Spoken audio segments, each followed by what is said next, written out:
আজকে মজার একটা লাল শাক ভর্তা করে ফেললাম, শীতের টাটকা লাল শাক দিয়ে মজার একটা ভর্তা।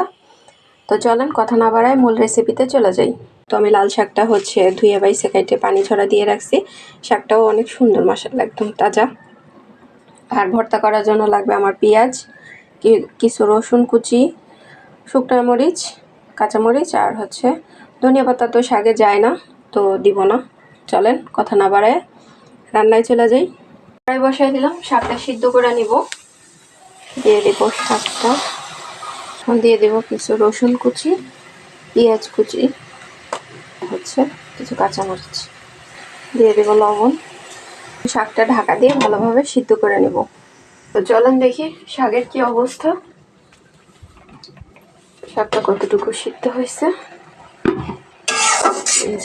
একদম সিদ্ধ হয়েছে, আর একটু সিদ্ধ করে নিব, যেহেতু পানি আছে এই পানিটা দিয়েই আর কি একটু সিদ্ধ করব। আবার ঢাকা দিয়ে রাখবো 10 মিনিট। তো চলেন দেখি শাকের কি অবস্থা। এই যে শাকটা একদম সুন্দর সিদ্ধ হয়ে গেছে, আর শাকটা কত সুন্দর লাল, এই যে দেখেন কত সুন্দর না, একদম সুন্দর সিদ্ধ হয়ে গেছে। এখন নামাই নিব। তো আমার শাকটা সিদ্ধ হয়ে গেছে, এখন একটু শুকনো মরিচ টেলে নিব। শুকনো মরিচটা আমার ভাজা হয়ে গেছে, নামাই নিব। তো চলেন ভর্তাটা করে নিই। এখন একটু লবণ দিয়ে মরিচটা ঢেলে নিব আর কি,